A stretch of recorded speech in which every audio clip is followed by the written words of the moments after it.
ప్రభువు ఘనమైన నామమునకు మహిమ కలుగునుగాక.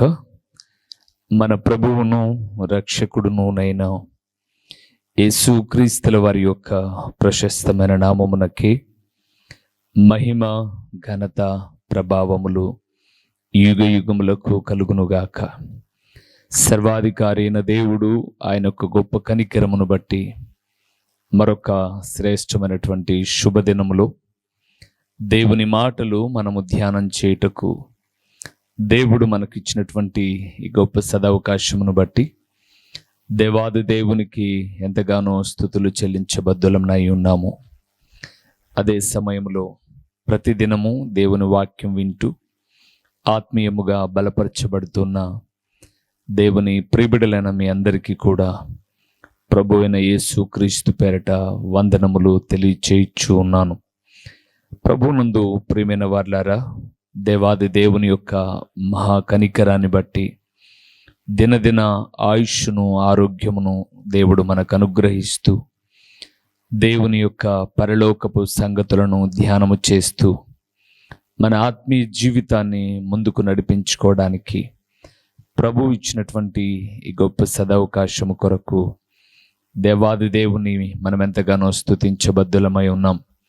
ప్రియులారా, ప్రతిదినము దేవుడు ఒక నూతనమైన విషయాన్ని మీతో హెచ్చరిస్తూ మిమ్మల్ని పలకరిస్తూ అలాగే ఈ దీన సేవకుని మీ గృహంలోనికి ఆహ్వానించి విలువైన మాటలు మీరు నేర్చుకుంటూ ఉన్నందుకు, మీకు నేర్పిస్తూ నన్ను నేను బలపరుచుకునే భాగ్యాన్ని ఇచ్చిన దేవునికి స్తుతులు చెల్లిస్తూ ముందుకు వెళ్తూ ఉన్నాను.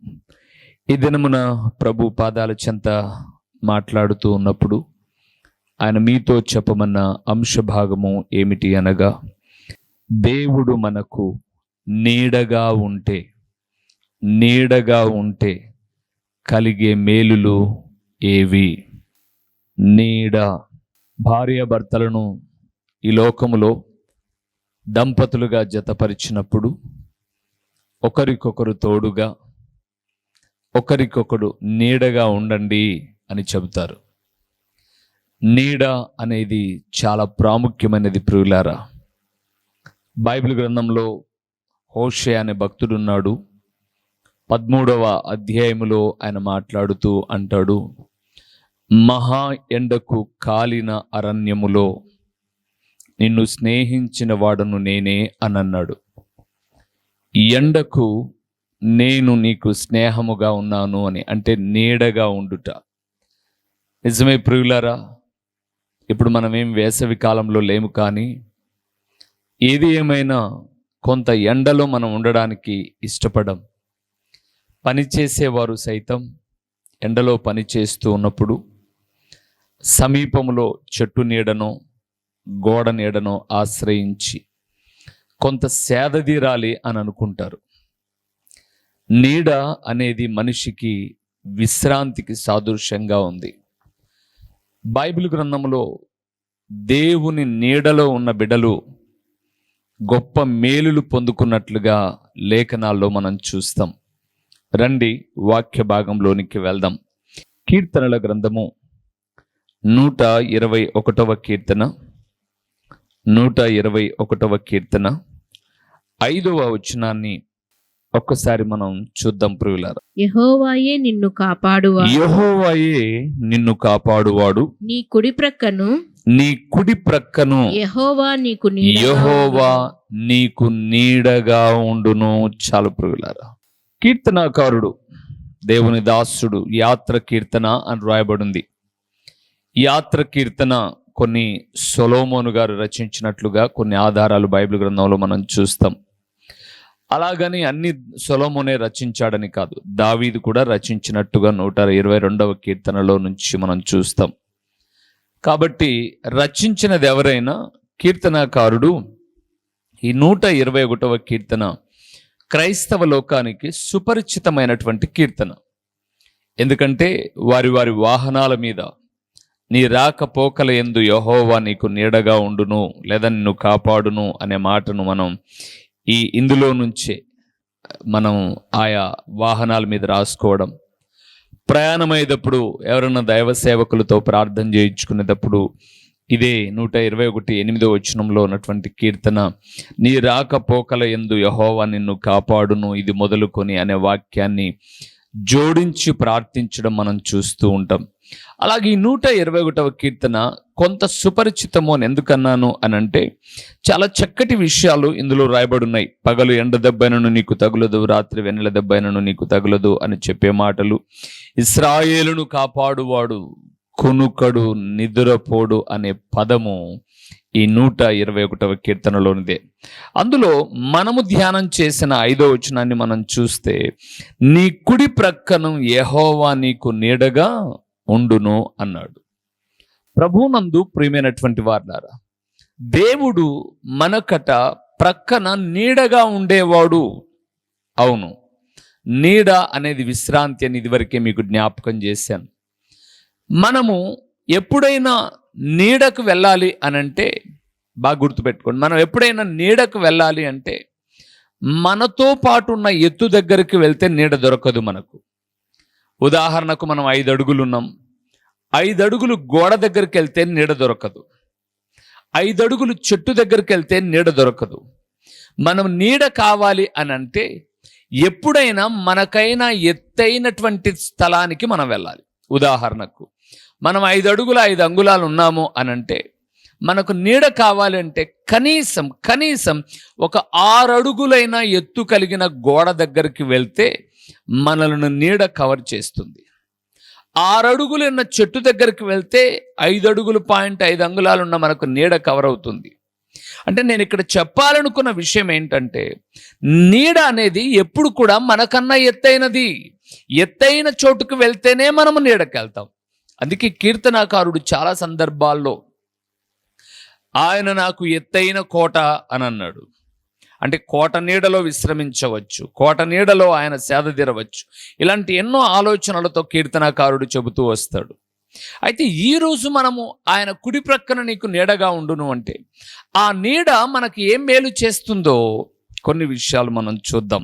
సరైన ప్రభునందు ప్రియులారా, రండి మొదటి విషయానికి వెళ్దాం. కీర్తనల గ్రంథం 17వ కీర్తన, పరిశుద్ధ బైబిల్ గ్రంథము నుంచి కీర్తనల గ్రంథం. నేను చదివించే ప్రతి చోట నీడ చేసే మేలు కొన్నింటిని మనం చూద్దాం. 17వ కీర్తన 9వ వచనాన్ని ఒక్కసారి మనం చూద్దాం ప్రియులారా. 8, 9 కలిసి ఉన్నాయి. మనకు 9వ వచనంలో ఆ మాట వస్తుంది, ఒకడు తన కనుపాపను కాపాడుకొనున్నట్లు నన్ను కాపాడుము, నన్ను లయపరచగోరు దుష్టులను పోగొట్టి కాపాడుము, నన్ను చుట్టుకొను నా ప్రాణ శత్రువుల చేత చిక్కబడకుండను, నీ రెక్కల నీడ క్రింద నన్ను దాచుము. చాలు ప్రియులారా, మొట్టమొదటి విషయాన్ని మీకు జ్ఞాపకం చేస్తున్నాను. నీడ చేసేటటువంటి ఒక గొప్ప మేలు ఏంటి అనంటే, శత్రువుల నుంచి, అదే అక్కడ రాయబడింది, నా ప్రాణ శత్రువుల చేత చిక్కకుండను, నీ రెక్కల నీడ క్రింద నన్ను దాచును. అవును ప్రియులారా, ప్రాణ శత్రువులకు చిక్కకుండా లేదా నీ శత్రువుల నుంచి నిన్ను దాచేది. అవును ప్రియులారా, దేవుడు మనకు ఎలాంటి నీడ అనంటే, ఆయన నీడన శత్రువులకు మనము చిక్కకుండా దాచే దేవుడు. ఉదాహరణకు మీకు అర్థం కావడానికి ఒక విషయాన్ని జ్ఞాపకం చేస్తాను. కోడి తన పిల్లలను తీసుకొని బయటకు వెళ్ళింది, మేత మేస్తూ ఉంది. కోడి ఒక చోట ఉంది, కోడి పిల్లలు ఒక చోట ఉన్నాయి. ఇప్పుడు పైన గద్ద విహరించేటటువంటి సంగతిని కోడి పిల్లలు గుర్తించవు. ఎందుకంటే శత్రువు నుంచి తప్పించుకునే అంత సామర్థ్యం కానీ అన్ని తెలివితేటలు కానీ ఆ పసి కోడి పిల్లలకు లేవు. కానీ కోడి మేత మేస్తూ ఉన్నా తన పిల్లల గురించి ఆలోచిస్తూ ఉంటుంది. అందుకే ఒక దిక్కు మేత మేస్తూ, ఒకవైపు తన బిడ్డలను చూస్తూ, మరొక దృష్టిని పైన విహరించే శత్రువు మీద కూడా పెడుతుంది. ఇప్పుడు గద్ద విహరిస్తుంది అని తెలియగానే కోడి ఒక కేక వేస్తుంది. ఆ శబ్దం, ఆ భాష తన పిల్లలకు అర్థమవుతాయి. శత్రువు పైన తిరుగుతూ ఉన్నాడు. మీరు నా రెక్కల నీడకొచ్చేయండి అని ఒక వార్త చేరవేగానే ఆ పిల్లలండి చుట్టూ ఉన్నవన్నీ కూడా ఒక్కసారి పరుగెత్తుకొని వచ్చి కోడి రెక్కల కిందకి వస్తాయి. నేను అంటాను, అవి ఇంట్లోనికి ఎందుకు పరిగెత్తాం? ఇంట్లోనికి పరిగెత్తుకుంటూ వెళ్ళొచ్చు కదా. రోజు తమ యజమానుడు వాటిని మూసిపెట్టేటటువంటి ఆ గొంప దగ్గరికి పరిగెత్తచ్చు కదా. తల్లి దగ్గరికే ఎందుకు వెళ్తాయి అని అంటే, శత్రువుల నుంచి కాపాడగలిగిన నీడ తల్లి దగ్గర ఉంది. నీ రెక్కల నీడన వేడిగా ఉంటుంది, మేము ఉండలేం అని ఈ కోడి పిల్లలు అనుకుంటే అవి చచ్చిపోతాయి. అవి ఆ తల్లి శబ్దాన్ని వినగానే, ఆ తల్లి తెలియచేసే సంకేతాన్ని గుర్తుపట్టి అన్ని కూడా రెక్కల నీడకు వస్తాయి. శత్రువుల చేత నుంచి తప్పించబడతాయి రెక్కల నీడన దాచబడినప్పుడు.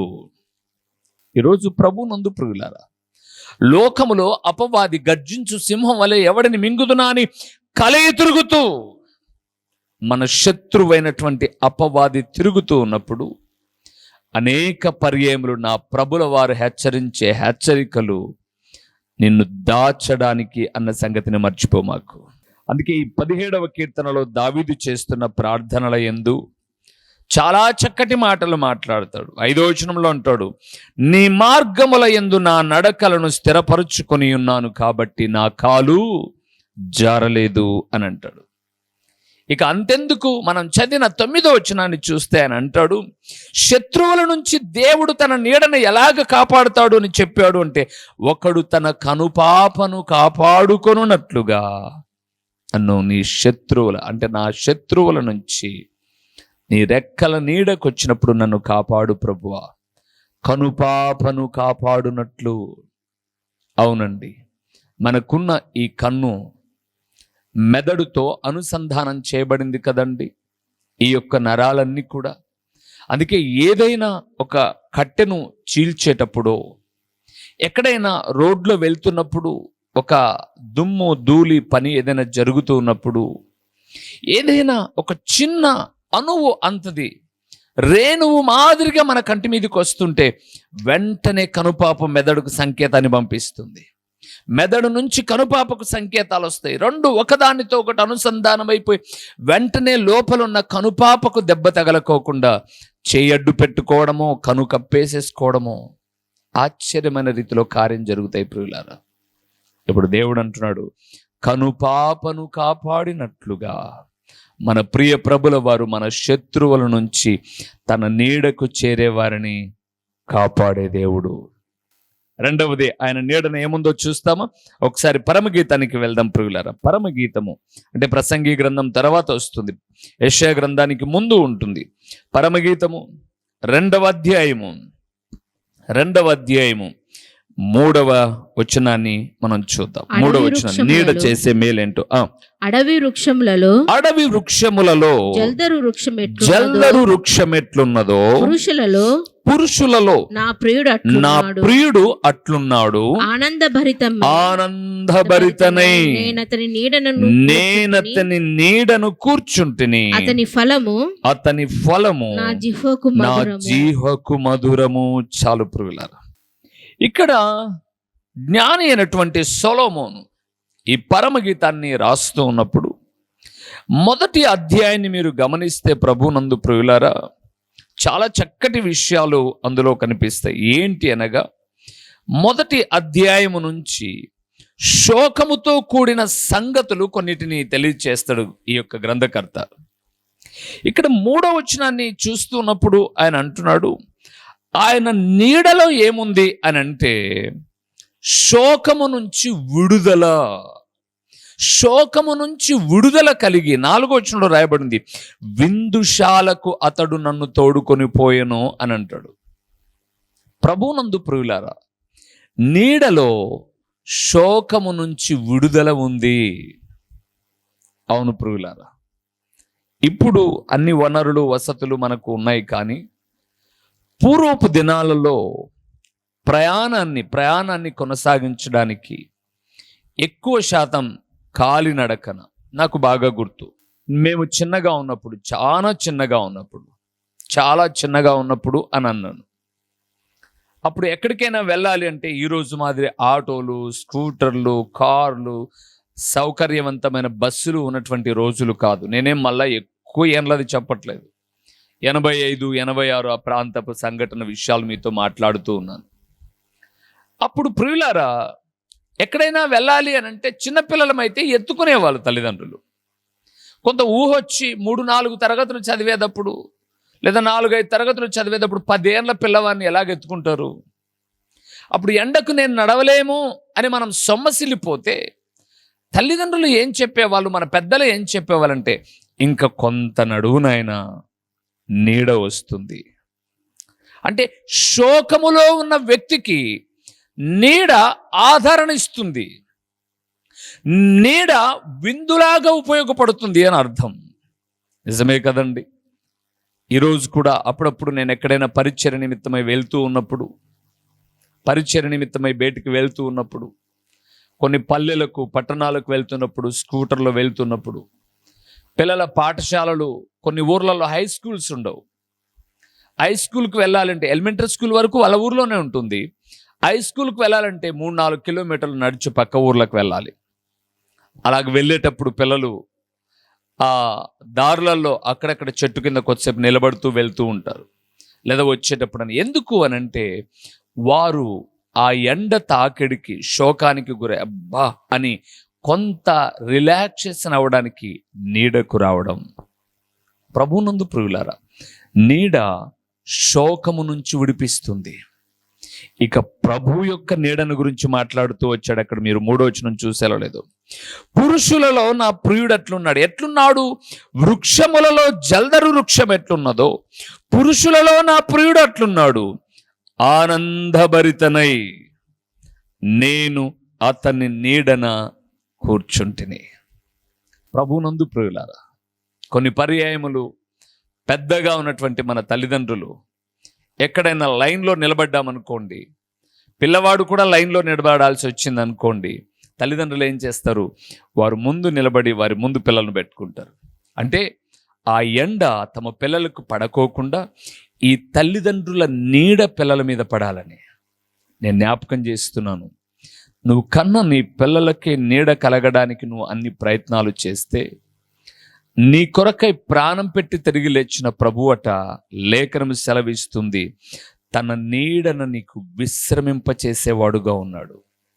నువ్వు ఏ శోకం గుండా వెళ్తున్నావో, ఏ బాధ గుండా వెళ్తున్నావో, ఏ ఆందోళన గుండా వెళ్తున్నావో నాకు తెలియదు, కానీ నువ్వు ప్రభువు నీడకొచ్చావు అని అంటే మొదటిది ఆయన నిన్ను శత్రువుల నుంచి దాచేవాడుగా ఉన్నాడు. రెండవది శోకము నుంచి విందుశాలకు తోడుకొని వెళ్ళేటటువంటి వాడుగా ఉన్నాడు, తన నీడన. ఇక మూడవది, ఆయన నీడన ఏం జరుగుతుందో చూద్దామా? ఒకసారి యోనా గ్రంథానికి వెళ్దాం ప్రియులారా. యోనా గ్రంథము 763వ పేజీలో ఉంటుంది. యోనా గ్రంథము 4వ అధ్యాయము 6వ వచనాన్ని మనం చూద్దాం. 6వ వచనాన్ని మనం చూద్దాం ప్రియులారా. దేవుడైన యెహోవా సొర చెట్టు ఒకటి ఏర్పరిచి అతనికి కలిగిన శ్రమ అన్నమాట, శ్రమ పోగొట్టుటకై అది పెరిగి యోనా తలకు పైగా నీడ ఇచ్చునట్లు చేసెను. చాలు. దేవుడైన యెహోవా యోనాను పిలిచి, యోనా అమిత్తయ్య కుమారుడైన యోనాను పిలిచి, నీవు నినివే పట్టణానికి వెళ్ళు, నినివే పట్టణం యొక్క పాపము అధికమైపోయింది, ఇక 40 దినాలలో దాని మీదకి భయంకరమైన ఉగ్రతను నేను రాపిస్తున్నానని నువ్వు వెళ్ళి చెప్పుపో అని అన్నాడు. నేను వెళ్ళాల్సిందేనా ప్రభు? వెళ్ళు, నా సేవకుడవు, నా ప్రవక్తవైన నీవు ముందుగానే వెళ్ళి ఈ వార్త చేరవేయవలసిన పరిస్థితి ఉంది, నువ్వు వెళ్ళి చెప్పుపో అని అనగానే, వెళ్తాను ప్రభువా అన్నాడు. కానీ యోనా ఆ ఓడ దగ్గరకు వచ్చేసరికి తన మనసు మార్చేసుకున్నాడు. నినివేలో అందరూ పాపపు ఊబిలో ఉంటే నాతో ప్రార్థన ఎవరు చేయించుకుంటారు? కాబట్టి నేనేం ఆలోచన చేస్తున్నాను అంటే, తర్షీష్కు వెళ్తే అది వ్యాపార కేంద్రం, అక్కడ ఎవరైనా ప్రార్థన చేయించుకుంటారు, మంచి ఆహారం పెడతారు, మంచి కానుక ఇస్తారు అనుకున్నారేమో. ఈరోజు కూడా లోకంలో అదే కదండి. నేను ఆ మధ్య కాలంలో ఒక ప్రాంతంలో ఒక సేవకుని గురించి విన్నాను. అయ్యా, మీరు మా ప్రాంతంలో సభలు పెట్టండి అని అంటే, మీ ప్రాంతంలో క్రైస్తవులు ఎంతమంది ఉంటారు అని అడిగారు. అంటే క్రైస్తవులు ఏంటి అని అంటే, అదే అంటే మేమొస్తే దాదాపు ఒక 10 లక్షల ఖర్చు అవుతుంది మాకు మీటింగ్కు. మేము ఆ ప్రాంతంలో మీటింగ్ పెడితే ఆ 12-15 లక్షలు కానుకలు రాగలవా అన్నట్టుగా అడిగాడు. అంటే మీటింగ్ పెట్టింది కానుకల కోసమా? చాలా బాధ వేసింది ప్రియులారా. దేవుని సేవలో అనేక ప్రాంతాలకు వెళ్తున్నప్పుడు, కొన్నిసార్లు పరిచయ నిమిత్తమై వెళ్తున్నప్పుడు, కొన్ని చోట్ల మమ్మల్ని సరైనటువంటి వసతి ఉండదు, వనరు ఉండదు. మీకు ఇదివరకే చాలా పర్యాయం చెప్పాను. కొన్నిసార్లు మేము బాత్రూంలో స్నానం చేస్తూ ఉంటే చిన్న ఒక అడ్డతెరగా ఒక బెడ్షీట్ కట్టుకొని, అది కూడా గాలికి ఊగిసలాడుతూ ఉంటే దౌర్భాగ్యం ఏంటో తెలుసా అండి? పాస్టర్ పిల్లలు బయట కావాలండి స్నానం చేసేటప్పుడు. అంటే లగ్జరీస్ కాదు దేవుని సేవ అంటే. అంటే ఏదో వస్తే చేద్దామన్న ఆలోచనతో ఉన్నప్పుడు చాలా బాధ వేసింది. యోనా అదే ఆలోచించాడు. అందుకే ఉచితంగా వెళ్ళరా నినివేకు అని అంటే కేవు ఇచ్చి డబ్బులు ఇచ్చి టికెట్ కొని తర్షీష్కి వెళ్ళిపోతున్నాడు. మొత్తం పైన దేవుడు తన పని జరిగించుకునేవాడు కదా. దెబ్బ వేశాడు, మత్స్యానికి సెలవిచ్చాడు, ఆ తుఫాను వచ్చింది, మొత్తం పైన చేపలు ఆ మత్స్యము మింగేసింది, నినివేలైనా కక్కేసింది. నినివేకి వచ్చాడు, ప్రకటించడం ప్రారంభించాడు. ఆయన చాలా చక్కగా 120,000కు పైబడిన జనాభా కలిగినటువంటి నినివే పట్టణంలో ఊరంతా తిరిగి ప్రచారం చేశాడు. మీ పాపం అధికమైపోయింది, మీరు మార్పు చెందే జీవితాలు లేవు మీలో, త్వరలో ఈ పట్టణం మీదికి భయంకరమైన ఉగ్రత రాబోతుంది అని ప్రకటించేశాడు. ఆ మాట వినగానే యోనాకు భోజనం పెట్టే సంగతి అలాగ ప్రక్కన పెడితే ప్రతి ఒక్కరిలో బైబిల్ గ్రంథం సెలవిస్తుంది. మీరు 3వ అధ్యాయం చదివితే ప్రభునందు ప్రియులారా, మనస్సు తిప్పుకోమన్నప్పుడు పశువులు కానీ, ఎద్దులు కానీ, గొర్రెలు కానీ మేత మేయకూడదని ఆ రాజు ఆజ్ఞ వేశాడు. నినివేలో ఉన్నటువంటి గనులు కానీ, అల్పులు కానీ ప్రతి ఒక్కరు గోనె పట్ట కట్టుకున్నారు.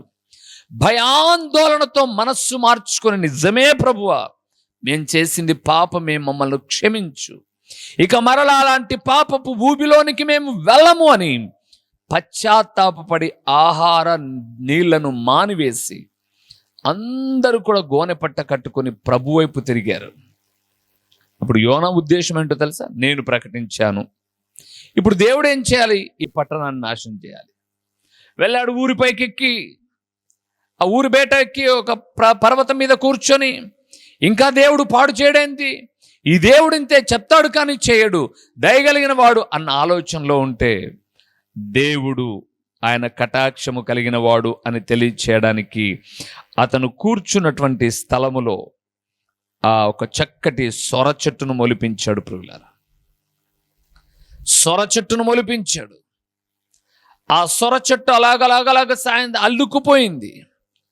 చక్కటి గాలి ఇచ్చింది, చక్కటి గాలినిచ్చింది.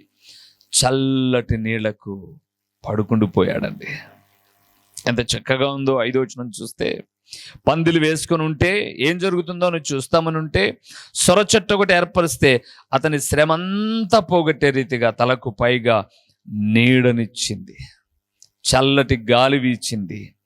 యోనా అనుకున్నాడు, ఎంత గొప్ప దేవుడు, నా శ్రమను చూడక నాకు చల్లటి నీడనిచ్చాడు అని అనుకొని ఆనందభరితుడైపోయాడు. మరుసటి రోజుకు ఒక వేరు పురుగు చుట్టి ఆ చెట్టును కొట్టగానే ఎండిపోయింది, వడగాలి కొట్టింది. యోనా అంటున్నాడు, దీనికన్నా చావడం మేలు. యోనా, ఈ సొర చెట్టు ఇత్తనం నువ్వేనా వేసింది? కాదు. పోనీ నీళ్ళు ఏమైనా పోసావా? పోయేలా. పోనీ నువ్వేమైనా దాని గురించి శ్రద్ధ తీసుకున్నావు? తీసుకోలా. మరి అదంతా కాది పెరిగి నీడనిచ్చి ఎండిపోయిన దాని మీద నీకెందుకు అంత కోపం? కోపం కాకపోతే ఏంటి? నువ్వేమో ఈ పట్టణాన్ని నాశనం చేస్తా ఉన్నావు, చేయలా. యోనా కోపం చూడండి, ఆవేశం చూడండి. దేవుడు అంటాడు, నువ్వు నాటని సొర చెట్టు ఎండిపోతేనే నీకింత బాధగా ఉందే. కుడి ఎడమలు తెలియనటువంటి జనము 120,000 మంది, 120,000 మంది, కుడి ఏదో ఎడమేదో తెలియనటువంటి వారు. అలాంటి నా ప్రజలను ఒక్కరోజే చంపేమనడం న్యాయమా? న్యాయమే. నువ్వు చంపుతా ఉన్నావు కదా. నేను జాలి కలిగిన దేవుడను యోనా. ఎందుకో తెలుసా? ఆ ప్రజలు పశ్చాత్తాపపడినప్పుడు నా మనస్సు మార్చుకున్నాను, వారి మీదికి రావాల్సిన కీడును నేను దూరం చేశాను. కానీ ఇక్కడ నేను చెప్పాలనుకున్న విషయం ఏంటంటే ప్రభునందు ప్రియులారా, 4వ అధ్యాయము 5-6 వచనాలను మనం చూస్తూ ఉన్నప్పుడు, యోనా ఆ యొక్క పర్వతం మీద కూర్చొని ఆ ఎండకు బాధపడుతూ ఉన్నప్పుడు దేవుడు సొరచెట్టును మొలిపించి నీడనిచ్చి అతని శ్రమను పోగొట్టాడు. ప్రియులారా, నీడనిచ్చి అతని శ్రమను పోగొట్టాడు. ఈరోజు ఒక దేవుని సేవకుడిగా జ్ఞాపకం చేస్తున్నాను, దేవుని నీడ శత్రువుల నుంచి నిన్ను దాచిపెడుతుంది. దేవుని నీడ శోకము అనగా ఏడ్చే నిన్ను విందుశాలకు తోడుకొని వస్తుంది. దేవుని నీడ శ్రమల నుంచి నీకు విడుదలను ఇస్తుంది. గుర్తుపెట్టుకోండి ప్రియులారా, శ్రమల నుంచి విడిపిస్తుంది నీడ. అప్పుడప్పుడు నేను కొన్నిసార్లు చూస్తూ ఉంటాను, పని చేసేవాళ్ళు బాగా శ్రమపడి తవ్వుతారు. ఆ మట్టో, ఆ పొలం పనో, ఇంటి పనో ఏదో బాగా శ్రమపడి చేస్తారు. చేసిన తర్వాత ఆ శ్రమ నుంచి నీడకు వస్తారు, కొన్ని నీళ్లు తాగుతారు, ఒక 5-10 నిమిషాలు విశ్రాంతి తీసుకుంటారు. ఆ 5-10 నిమిషాలు నీడను తీసుకునే విశ్రాంతి తిరిగి మళ్ళా ఒక అరగంట గంట సేపు వారి చేత పని చేయిస్తుంది. ఆ నీడ వారి శ్రమ నుంచి విడిపించినట్టుగా నా దేవుని చేతి నీడ నిన్ను నన్ను శ్రమల నుంచి తప్పిస్తుంది. అందుకే అన్నాడు దేవుడు 121వ కీర్తన 5వ వచనంలో, నీ కుడి ప్రక్కన యెహోవా నీకు నీడగా ఉండును అని. దేవునిందు ప్రియమైన వార్లారా, ఎవరి నీడనున్నావు నువ్వు? సాతాను నీడను ఉన్నట్లయితే నిన్ను అలాగ గద్ద ఎత్తుకుపోయినట్టుగా ఎత్తుకుపోతాడు. గద్ద కూడా నీడ ఇచ్చినట్టుగానే ఉంటుంది. కోడి పిల్లలకు నీడ అనుకుంటే ఎత్తుకెళ్ళిపోతుంది. కానీ దేవుడిచ్చే నీడ సురక్షితముగా శత్రువుల నుంచి దాచుతుంది, శోకము నుంచి విందుశాలకు తోడుకొని వెళ్తుంది. ఆయన నీడ శ్రమ నుంచి నిన్ను తప్పిస్తుంది. కాబట్టి దేవుని నమ్మిన కుమారుడిగా కుమార్తెగా ఆయన నీడకు నురా, గొప్ప విశ్రాంతి దొరుకుతుంది. తలలు వంచుదాం, కళ్ళు మూసి ప్రార్థన చేద్దాం. మహిమ స్వరూపివైన మా ప్రియ పరలోకపు తండ్రి, పరిశుద్ధుడు అయిన దేవా, మీ ఘనమైన నామమునకు స్తోత్రములు చెల్లిస్తూ ఉన్నాము నాయనా. నిన్ను నమ్మిన బిడ్డలమైన మాకు నీ చేతి నీడన ఉన్న గొప్ప మేలులేంటో మేము కొన్నింటిని ధ్యానం చేశాం.